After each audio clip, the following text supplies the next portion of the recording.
Saltivka, banlieue nord de Kharkiv, en mars dernier. Un quartier devenu fantôme, bombardé par les Russes nuit et jour. Chez les quelques âmes restées malgré tout, Ludmila, 75 ans, jamais loin du sous-sol, transformé en abri antiaérien.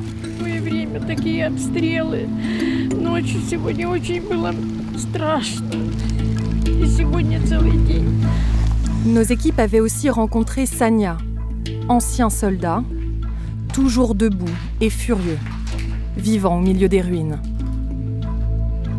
Жили все нормально. И вот что получили мы. 7 mois ont passé. Nous sommes retournés à Saltivka, où les bombes ont cessé de pleuvoir. En septembre, les troupes russes ont été repoussées de la région de Kharkiv. Nous retrouvons Ludmila et Sania, grand sourire sur leur visage, émus après des mois de souffrance.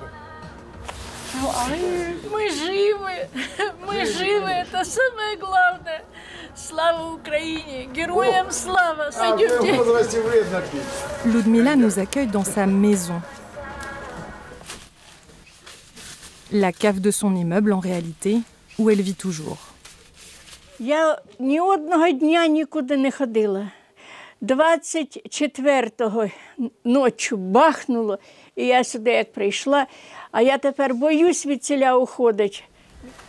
Durablement affectée, elle ne se sent toujours pas capable de remonter dans son appartement, malgré le froid qui s'installe à nouveau.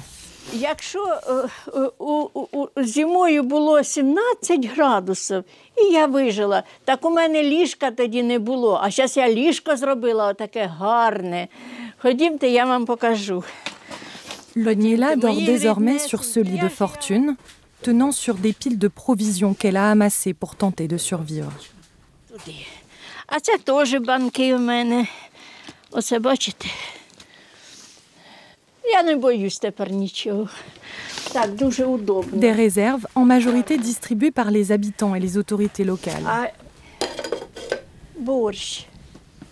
Dans les mois qui ont suivi notre première rencontre, Ludmila a rempli son bunker. Elle a aussi reçu des nouvelles réconfortantes de sa famille.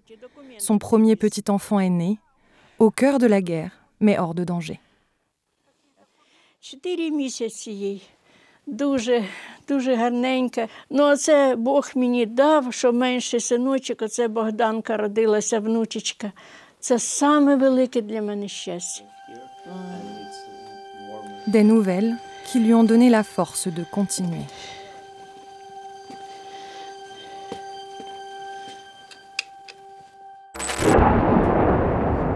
Avec Ludmila, Sania était l'un des 5 résidents restés dans ce bloc d'immeubles. Mais aujourd'hui, il jubile. Живы, здоровы.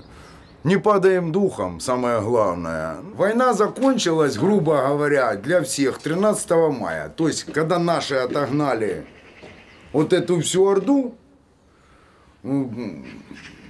по сравнению с тем, что было, сейчас тихо, нормально и спокойно. Les ascenseurs sont depuis repartis et l'électricité et le gaz ont fait leur réapparition de manière sporadique. Заходите, гости, дорогие. Чайник кипит уже. Опа, есть. Sania a passé des mois à réparer son appartement après plusieurs tirs de roquettes Grad.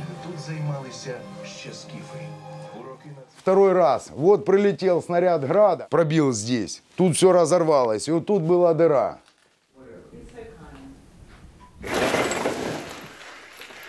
Ебать, дырка. Снарядище, сука.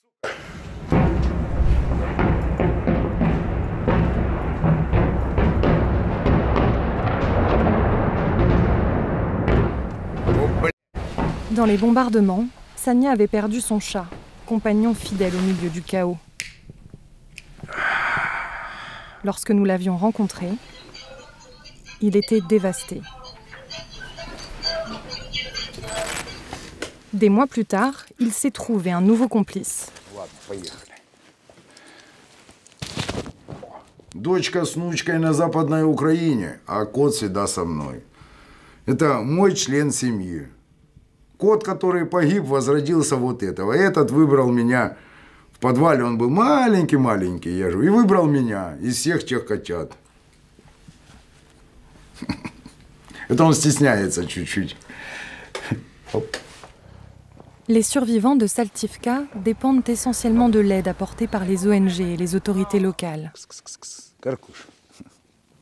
Ils profitent pour le moment du calme de leur quartier. Шутим. Вот, он меня продавал.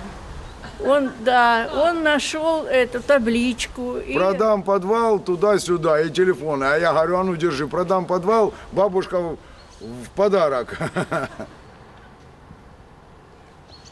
Мы хотим мира, мы хотим добра. Мы желаем самого святого, чистого, что заслуживают наши народы. Есть две национальности, есть люди и есть нелюди. Un souhait d'harmonie et de paix, alors même que la guerre qui a bouleversé leur vie continue de faire rage, sans que l'on puisse en voir la fin.